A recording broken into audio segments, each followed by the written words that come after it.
Right here in front of your face is the Sony X77ES. Okay, so this may have been like their first ES hi-fi like CD player. Let's see, you can see the little ES badge down there. It's dated 1990 as its manufacture date. And some illustrious viewer, our subscriber from our group here, our tribe of OCD humans, sent this to me because it was not working correctly. I think the drawer doesn't slide out. And he thought he'd send it over here and see if we could get it going for him. And he just donated it. He said, go ahead and just throw it in the collection and, you know, have fun with it. So that was really cool.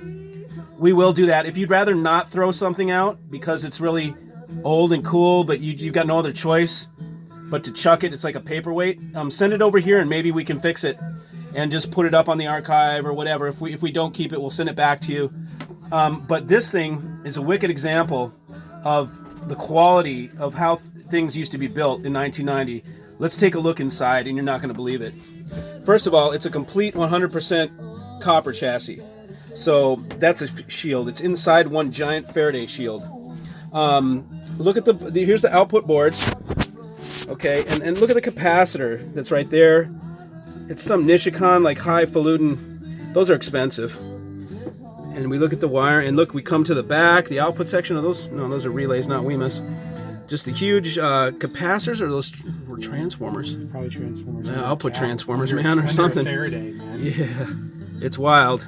I mean, this is built so stout. I've never seen a CD player even close to this. Look at those filter caps on the input, on the AC coming in. And these transformers, look at that. They got separate digital power supply and analog power supply under these giant transformers. I mean, I've never seen a CD player built like this. This is unbelievable. So, I mean, this is the killer quality that they used to build stuff in. When they say they don't build them like they used to, this is exactly what they're talking about. Look at all the through hole. Those boards could be PTFE when they're clear like that. I can't remember if that means like PTFE, or actually probably not from then. PTF, maybe polyamide or something like that. But maybe it's FR4. I don't know.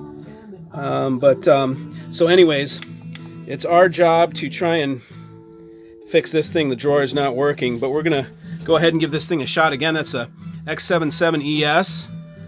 Boy, unbelievable build quality on this. Wooden sides and stuff. That's pretty far out. All right, y'all. Talk to you later.